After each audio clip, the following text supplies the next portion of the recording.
Hello and welcome back. As always, I am Kelly, and 2019 is over. It is 100% over for me. I am literally recording this on December 31st and waiting for the fireworks and the ball to drop, so I might as well get this video out and done, right? 2019, I feel, has been a pretty mixed bag of a year, but overall pretty positive. And with the end of this year, let's start looking back at what this year did good, what it did bad, and what it did not so good, and surprisingly well. Now, to preface before I get started with this list, I did not see everything.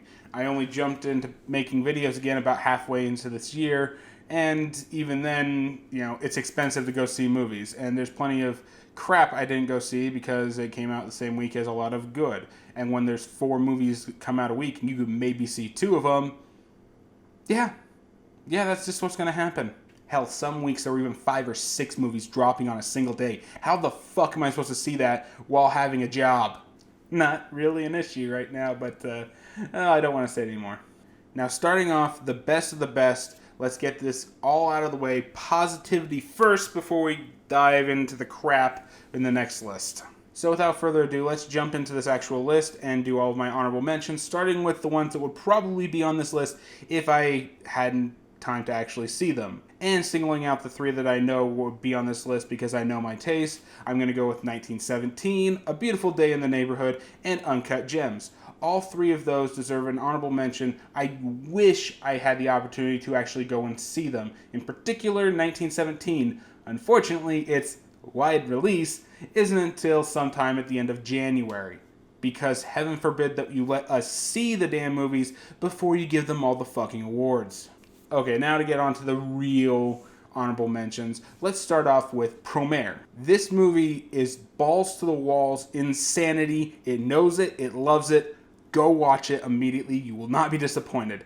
Unfortunately, there was just something I saw that was a bit more beautiful than it. Ready or Not. Ready or Not is a genuinely fun time that really, this is what horror films should strive to be, because this was entertaining, tension-filled, and had one hell of an ending.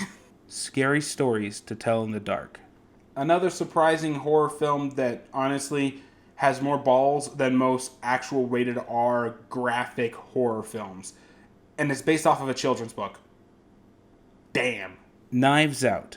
Yeah, watching a lot of people's best lists, this is probably going to surprise people because a lot of people put this on their best. But enough of the honorable mentions, let's actually get into the list itself, starting with number 10, Joker.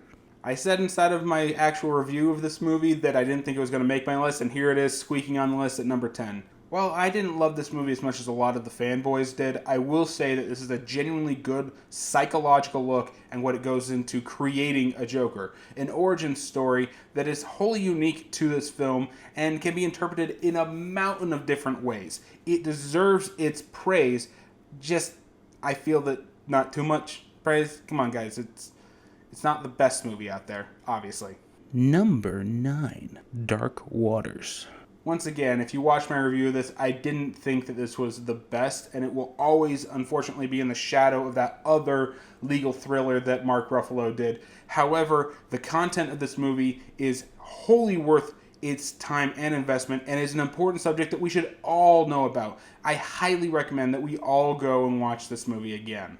Number 8, Fate Stay Night, Heaven's Feel 2, Lost Butterfly.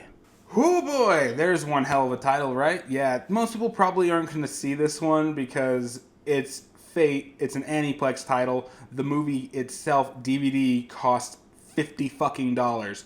I completely understand that, but this is the most visually beautiful film I saw this year, bar none. Now, I don't know if you noticed this, but I am a bit of a Fate fan. I in no way possibly know how you could tell that. But even with that love and fandom, I will wholeheartedly admit that if I thought the movie was kind of crap, I would say so. But this movie wasn't.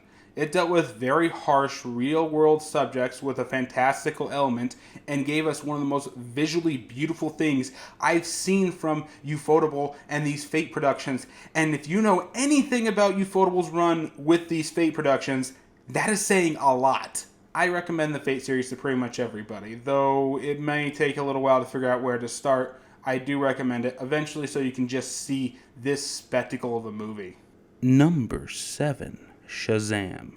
Probably the best wholehearted comedy I saw this year, and one that wasn't cynical, which in this day and age where a lot of media, especially parody media, is so cynical and honestly mean-spirited, this is just a breath of fresh air. It's fun, it's action-packed, has a great message, and it's wholeheartedly willing to say, there's a reason we love all this stupid shit. You might think yourself clever for calling it out that way, but you love it just as much as we do. Number 6, Rocketman. By far the best musical I've seen this year. Yeah, if you thought Caps was going to be here, go fuck yourself. This I feel is pretty unique because it basically takes the across the universe approach and does an actual musical with a biographical movie about a musician. You'd think this would be done a lot more often, but it surprisingly wasn't, and it's done well, especially with the noticeable lack of auto-tune in a lot of places. And while Taron Egerton can't holler like Elton John, the fact that he's able to actually sing these songs and sing them well is a testament to him, and good on you. I look forward to seeing more from you, dude. Number 5, Avengers Endgame. Now on to the actual best superhero film that came out this year by a wide margin. I may love Shazam, but honestly, Avengers Endgame is the capstone of everything the MCU has been doing for 10 years. And honestly, if they just ended the MCU here, I'd be happy with that, especially seeing what's coming up next.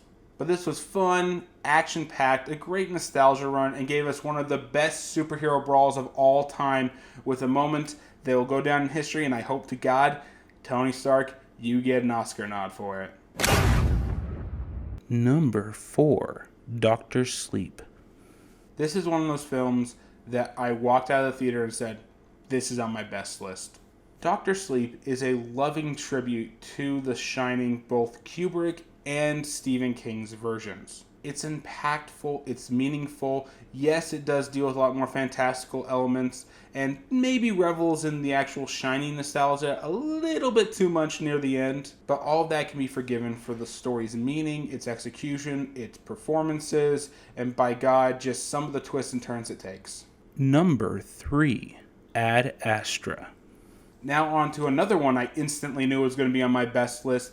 This movie is more interested in giving us a science fiction adventure that's grounded in so much reality that it's scary, and is more focused on actually giving us the psychology of a man who's lost touch with his family and even arguably with reality in the real world, and trying to show us hope and light at the end of a depressing tunnel. No joke, this movie would not be on this list if not for the final act of this movie where Brad Pitt and Tommy Lee Jones are just talking. Just talking. Number 2, Once Upon a Time in Hollywood. Oh, this might surprise some people who know me pretty well, because honestly, I wasn't amazed by this film at all when it originally came out, but this is like a fine wine. The longer I sit on it and think on it, the better it got. And what gave this the second place is when I went back out to California to have Christmas with my family, and we just sat down and watched this again, it hit me. This movie's a fucking masterpiece.